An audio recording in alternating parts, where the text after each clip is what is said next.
Hello students, I am Dr. Anurag Srivastava from Bora Institute of Management Sciences, and we are going to discuss about the subject quantitative techniques for managers. We have already completed first three units of this subject, and now today we are going to start with the fourth unit. In this session we will be starting with the fourth unit. In fourth unit, again as in the case of other units, we are going to cover two different models related to operations research. The first model of these is the sequencing model or the sequencing problem. तो sequencing problem हम लोग समझेंगे अगले कुछ sessions में, 2-3 sessions में हम लोग इसके बारे में बात करेंगे. And sequencing problem is one of the easiest models in the entire operations research. In fact, numericals से या मैथमेटिक्स से बहुत ही ज़्यादा आपका अगर कुछ विरोध हो तो अलग बात है, वरना पूरे एमबीए में ये सबसे आसान टॉपिक्स में से एक है. बहुत ही आसानी से हम लोग कुछ एक स्टेप्स हैं. ऑब्वियसली जो एक सिमिलैरिटी है, जो एक चीज़ है, जो एक अप्रोच है, जो डिफरेंस है नॉर्मल मैथमेटिक्स और ऑपरेशंस रिसर्च में, वो तो ये है ही है कि यहाँ पर हम लोग कुछ इटरेशंस परफॉर्म करते हैं, कुछ रिपीटिशंस परफॉर्म करते हैं.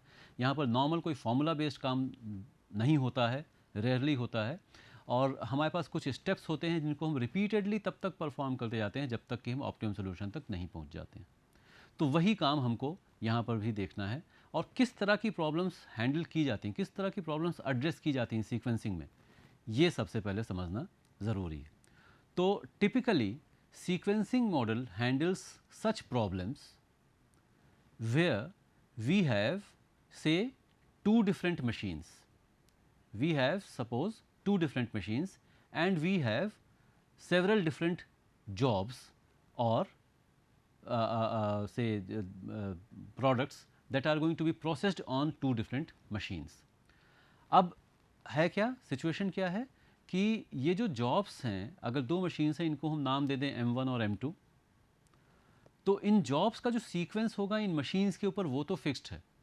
हर जॉब को पहले मशीन M1 से गुजरना होगा और उसके बाद M2 से गुजरना होगा. लेकिन आपस में इन जॉब्स का ऑर्डर कुछ भी हो सकता है, ये आपके ऊपर एक चीज़.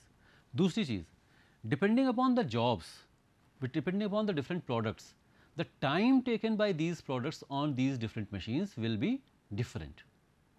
तो हर जॉब का, हर मशीन के ऊपर जो टाइम लग रहा है वो अलग अलग है.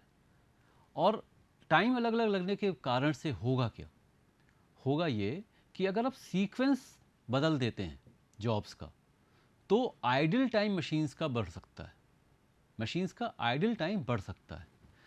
और अगर बेहतर सीक्वेंस कर लेंगे तो घट भी सकता है. तो आइडल टाइम बढ़ने और घटने से क्या होगा कि अगर आइडल टाइम बढ़ गया, क्योंकि प्रोसेसिंग में तो उतना ही टाइम लग रहा है, जो दिया हुआ उतना ही टाइम लगेगा थ्योरेटिकली एटलीस्ट. प्रैक्टिकली करने में कुछ कहीं प्रॉब्लम आ जाए वो अलग बात है, लेकिन प्लान जो करते हैं वो तो इसी हिसाब से करते हैं कि क्या चीज़ें दी हुई हैं. तो अगर आइडल टाइम चेंज हो रहा है तो जो टोटल टाइम लग रहा है इन जॉब्स को प्रोसेस करने में वो अपने आप बढ़ जाएगा, घट जाएगा. तो हमें करना क्या है, हमें पता ये करना है कि क्या सीक्वेंस रखें, इन जॉब्स का आपस में क्या सीक्वेंस रखें जिससे कि जो आइडल टाइम है वो कम से कम आए और जल्दी से जल्दी हम इन जॉब्स को परफॉर्म कर सकें. ये होता है सीक्वेंसिंग प्रॉब्लम में. एक प्रैक्टिकली हम मान लें, अगर कैसे, जैसे फॉर एग्जांपल एक प्रिंटिंग प्रेस है, वहाँ पर कुछ बुक्स प्रिंट होनी है और उसके बाद उनकी बाइंडिंग होनी है. तो suppose there is a printing press. अब यहाँ पर दो अलग अलग प्रोसेस हो गए, दो मशीन्स हैं या दो प्रोसेस हैं. एक प्रिंटिंग प्रोसेस हो गया और एक बाइंडिंग का प्रोसेस हो गया. तो प्रिंटिंग का प्रोसेस हो गया, बाइंडिंग का प्रोसेस हो गया. बुक्स जो हैं वो 8-10 किताबें हैं मान लीजिए, 5 किताबें हैं. तो पाँचों किताबों को जो की थिकनेस अलग अलग है, नंबर ऑफ़ पेजेस अलग अलग हैं. तो पाँचों को प्रिंट करने में टाइम अलग अलग लगेगा, पाँचों को बाइंड करने में भी टाइम अलग अलग लग सकता है. अब एक समय में एक ही किताब प्रिंट हो सकती है, एक ही किताब बाइंड हो सकती है. पहले प्रिंट होगी, उसके बाद बाइंड होगी. हर किताब में सीक्वेंस तो यही रहेगा. लेकिन 5 किताबें अगर ए बी सी डी और ई हैं, तो ए को पहले रखें या बी को पहले करें या सी को पहले करें या किस ऑर्डर में इनको करें, ये आपके ऊपर है और ये आपको डिसाइड करना है. ऐसा ऑर्डर पता करिए जिससे कि जो टाइम पूरा लग रहा है पांचों किताबों को प्रिंट होने में और बाइंड होकर कंप्लीट होने में टाइम लग रहा है वो मिनिमाइज़ हो जाए. This is the objective of a sequencing model problem. और इसको सॉल्व करने के लिए जॉनसन ने हमको एक एल्गोरिदम या कुछ स्टेप्स दिए हुए हैं। स्टेप्स अभी बात कर रहे थे, जितने भी मॉडल्स हम लोग देख रहे हैं, जितने आगे मॉडल्स देखेंगे, ज़्यादातर में यही हम लोग देखेंगे कि कुछ स्टेप्स होंगे, उनको रिपीटेडली परफॉर्म करना है, which is the what is we are performing certain iterations. तो वो रिपीटेडली परफॉर्म करते जाएंगे। तो जॉनसन्स एल्गोरिदम एक हमारे पास है, या जॉनसन्स मेथड एक हमारे पास है, जो कि सीक्वेंसिंग प्रॉब्लम को सॉल्व करने के लिए होती है। जैसे अलग अलग जो भी जितने हम लोगों ने अभी तक मेथड्स देखे, हम लोगों ने जब लीनियर प्रोग्रामिंग समझा था उसमें सिंप्लेक्स मेथड देखा था, उसका ओरिजिनेटर कोई था, Danzig was the who gave that particular model. Then we came to the transportation model, उसके अलग अलग हम लोगों ने मेथड्स देखे थे। असाइनमेंट में हंगेरियन मेथड जैसे हम लोगों ने देखा था। तो वो अलग अलग लोगों ने अलग अलग एल्गोरिदम डेवलप की हुई है। वैसे ही यहाँ पर जॉनसन्स एल्गोरिदम है, और ये मेथड जो है ये काफ़ी आसान सा है, कुछ आसान से स्टेप्स हैं, थोड़ा सा आप प्रैक्टिस कर लेंगे तो इसमें प्रॉब्लम नहीं होनी चाहिए। क्या क्या चीज़ें इसको में हम लोगों को देखनी है, क्या क्या चीज़ें हैं बेसिकली। तो बेसिक टर्मिनोलॉजी क्या है, नंबर ऑफ़ मशीन्स की एक तो हम बात कर रहे हैं, अभी हम लोग बात कर रहे थे कितनी मशीन्स हैं। Means that the service facilities through which a job must pass before it is assumed to be completed. तो दो मशीन, जैसा कि अभी आज हम लोग इस सेशन में जो हम लोग डिस्कस करेंगे, वो हम लोग दो मशीन वाली प्रॉब्लम को समझेंगे। तो दो मशीन्स हैं, जॉब्स कितने भी हो सकते हैं। तो नंबर ऑफ़ मशीन्स कितनी है ये आपको दिया होगा। ऑब्वियसली बात है, जो प्रोसेसिंग टाइम है वो भी आपको दिया होगा। The processing times means the time each job is going to require at each machine, this is also provided to you.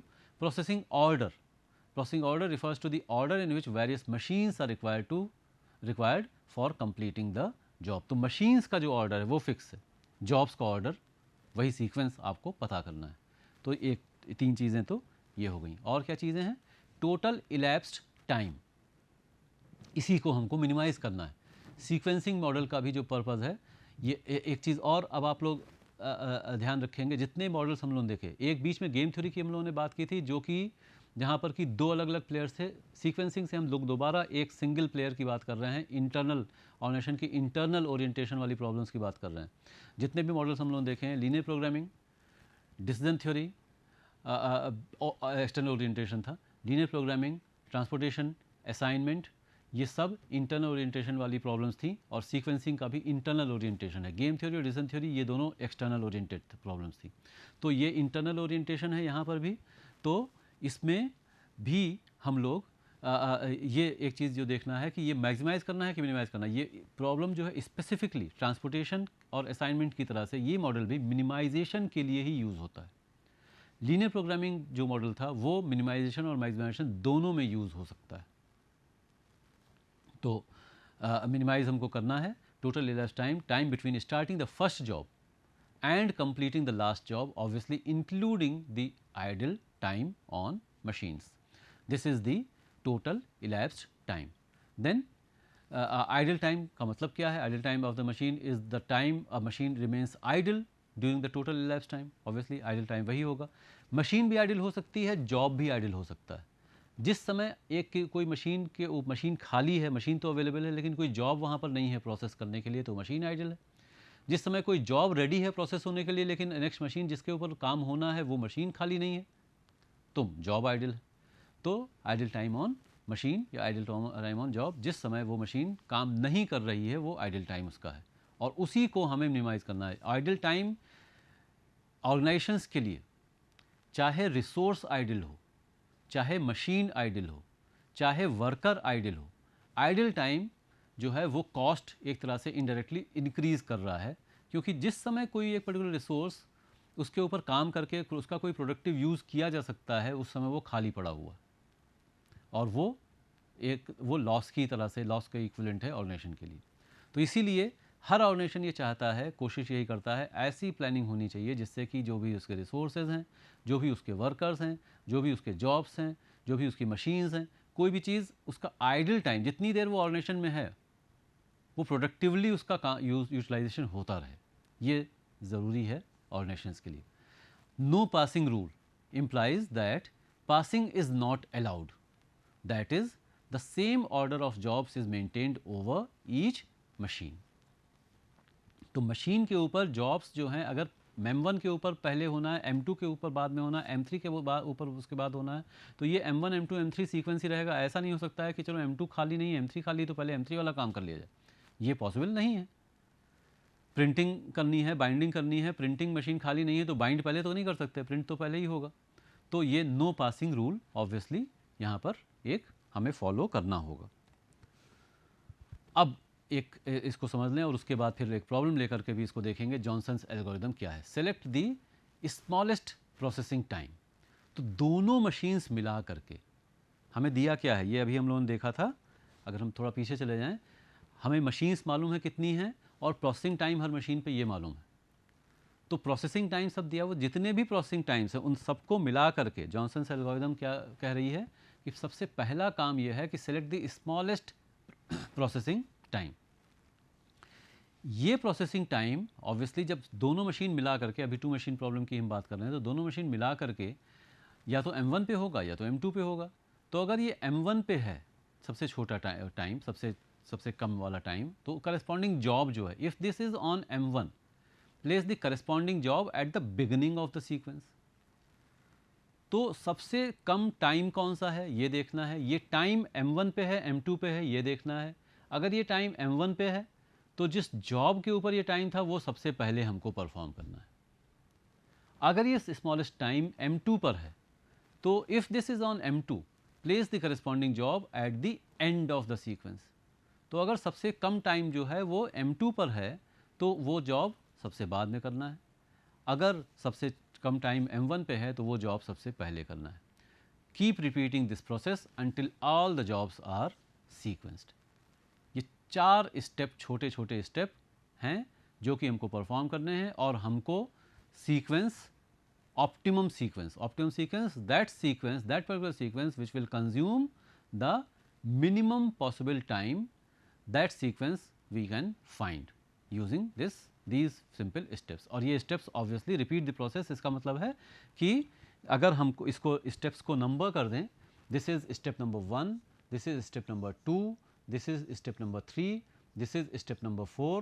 4 के बाद हम दोबारा जाएंगे स्टेप नंबर 1 के ऊपर और इन स्टेप्स को तब तक परफॉर्म करते रहेंगे जब तक कि सारे जॉब्स का सीक्वेंस हमको नहीं पता चल जाता है। ऑब्वियस सी बात है कि जब हम इस तरह से रिपीटेडली परफॉर्म करेंगे, एक बार जब हमने जिस पर्टिकुलर जॉब को हमने डाल दिया एक पर्टिकुलर सीक्वेंस में, तो उस जॉब को फिर आगे हम कंसिडर नहीं करेंगे। एक एग्जाम्पल लेकर के इसको समझते हैं कि कैसे एक्चुअली प्रोसीड करेंगे। तो से this is a situation given.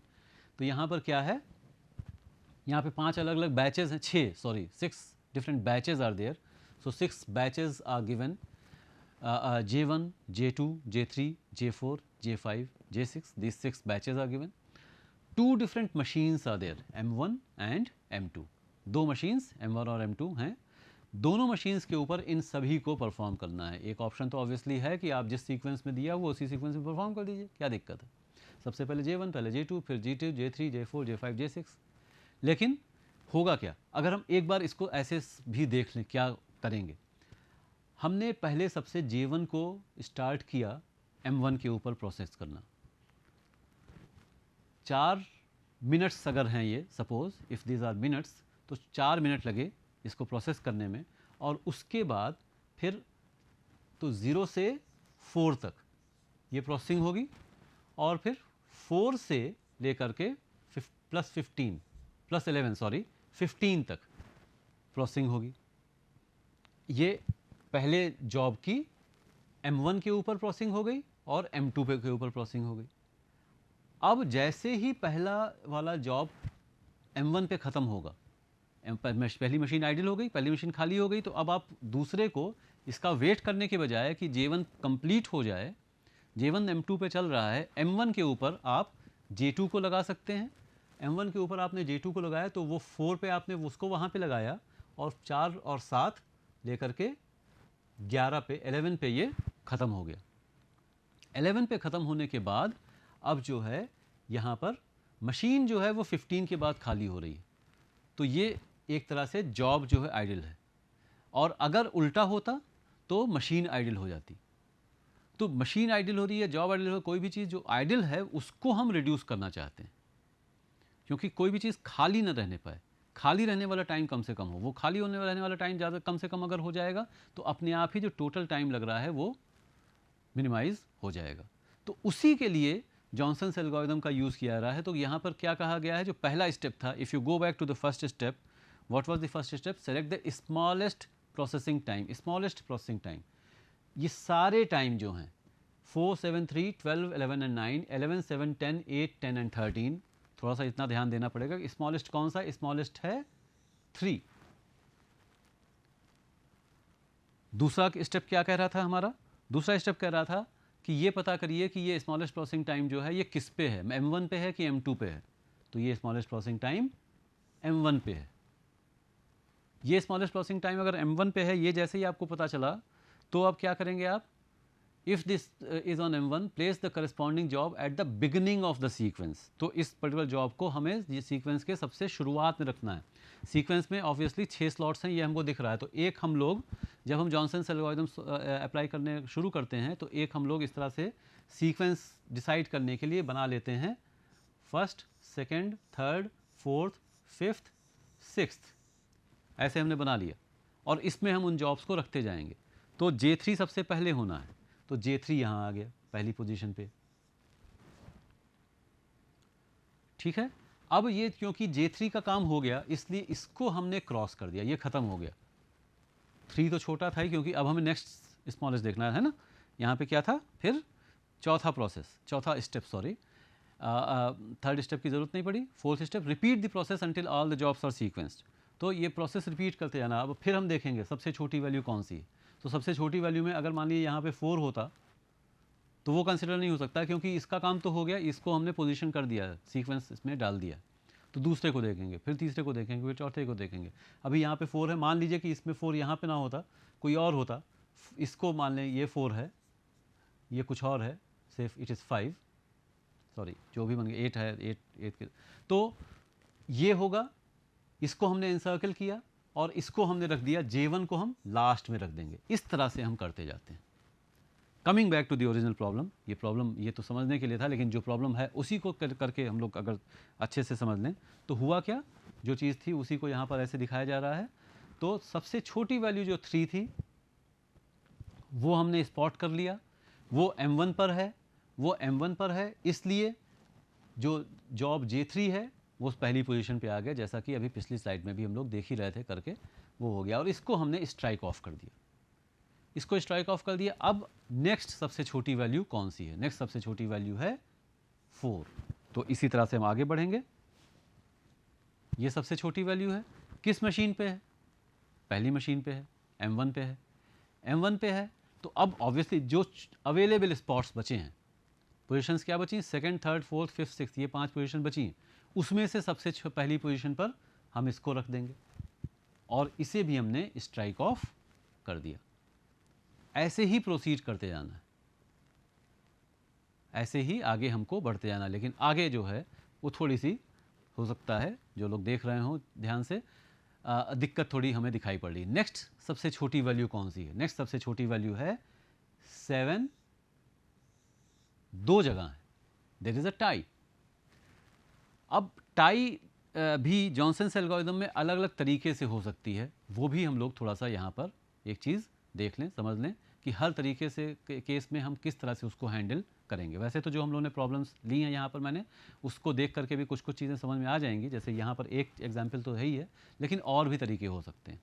For example कि टाई ऐसे ना होती, लेट अस जस्ट अज्यूम कि एक 7 यहाँ है और दूसरा 7 यहाँ है, एक 7 यहाँ है, दूसरा 7 यहाँ है, ये 7 नहीं है, लेट अस से इट इज़ 8।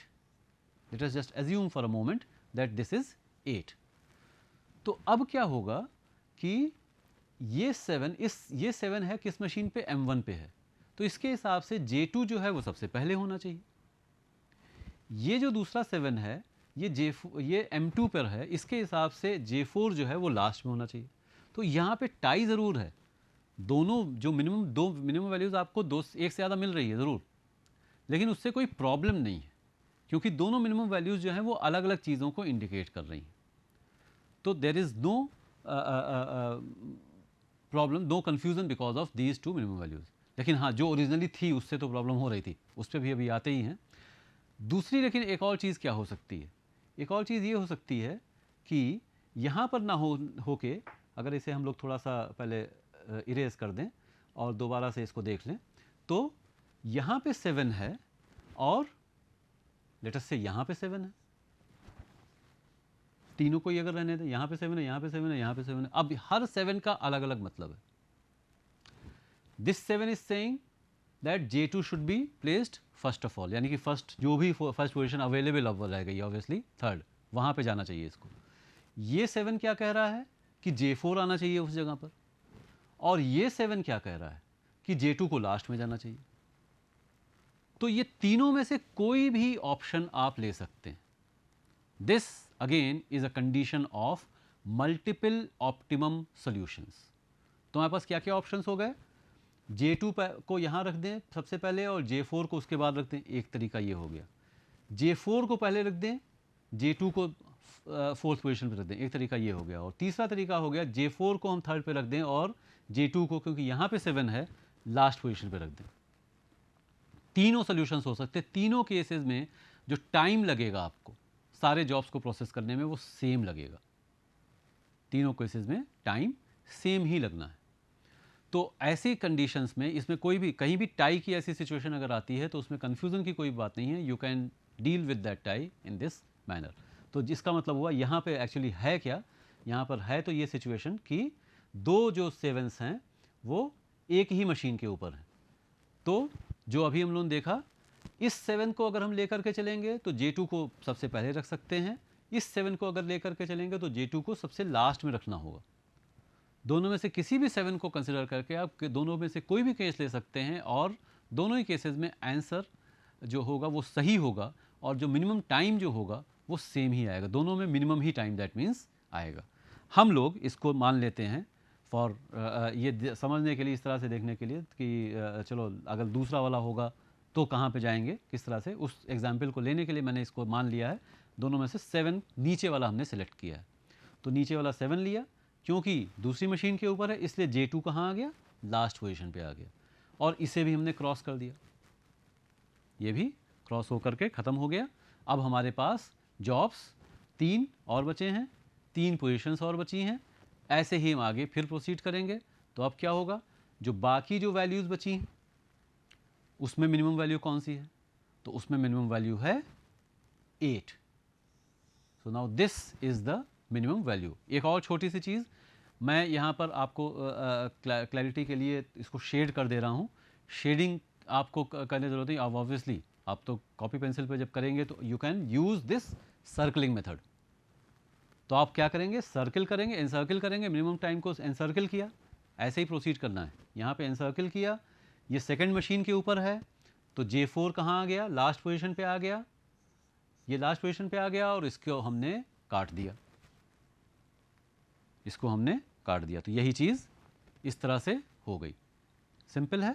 तो वही स्टेप्स, इसका मतलब जॉनसन एल्गोरिथम के जो हमारे स्टेप्स थे वो स्टेप इस तरीके से लेकर के हम एक एक करके इटरेशंस परफॉर्म कर रहे हैं, रेपिटिशंस परफॉर्म कर रहे हैं। और कब तक करते रहेंगे, जब तक कि अब जो 2 पोजीशंस और बची हैं वो नहीं फिल आउट हो जाती। जितने भी जॉब्स हों, 2 मशीन प्रॉब्लम को हम इसी तरीके से हैंडल करते हैं। तो हमारी जो ये 4 पोजीशंस हम लोग की मिल गई हैं। J3 सबसे पहले होना है, J1 सेकेंड पोजीशन पे होना है, लास्ट की 2 पोजीशंस वो भी हम लोगों को मिल गई हैं।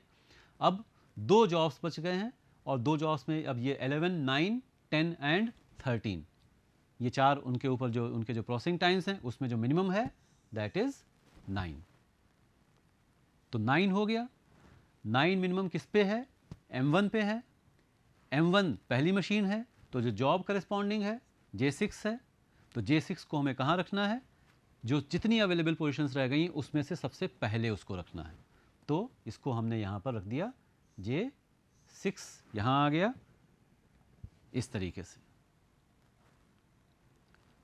अब एक ही जॉब बचा है, only 1 job is left, 1 single job, J5 is left. तो उसमें प्रोसेसिंग टाइम की कोई ऐसी बात रह नहीं जाती है, कोई उसका मतलब रह नहीं जाता है। तो वो जो पर्टिकुलर जॉब है, जो रिमेनिंग पोजीशन है वहाँ पर वो आ जाएगा। तो रिमेनिंग पोजीशन जो फोर्थ पोजीशन जो रिमेनिंग है वहाँ ऑब्वियसली चाहे किसी को भी आप कंसिडर करें वहाँ पर वो आ जाएगा। तो उसको आपको कोई शेडिंग या सर्कलिंग इंसर्कलिंग या कटिंग इसकी ज़रूरत है नहीं, स्ट्राइक ऑफ करने की भी ज़रूरत नहीं है। You can simply put that particular job in the remaining position.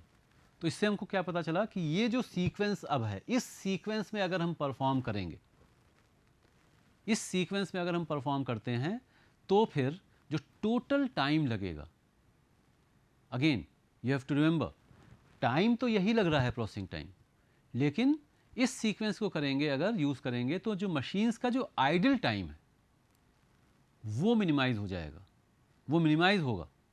ऐसा कोई तरीका नहीं है, क्योंकि मशीन्स में आइडल टाइम हो रहा है नहीं हो रहा है, कम हो रहा है ज़्यादा हो रहा है, ये डिपेंड करेगा एक्चुअल प्रोसेसिंग टाइम्स के ऊपर।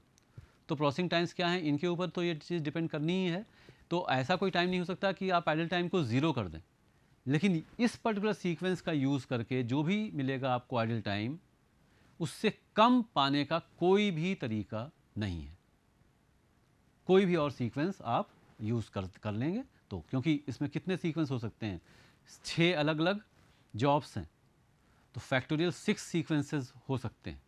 इतने सारे सीक्वेंसेस में से ऑप्टिमम सीक्वेंस भी हम लोगों ने देखा कि एक्चुअली एक से ज़्यादा हैं, 2 ऑप्टिमम सीक्वेंस यहाँ पे मिल सकते हैं, क्योंकि J2 के केस में जब टाई हो रही थी तो J2 उस केस में जो है कि हमने लास्ट में रखा था, वो शुरू में भी आ सकता था।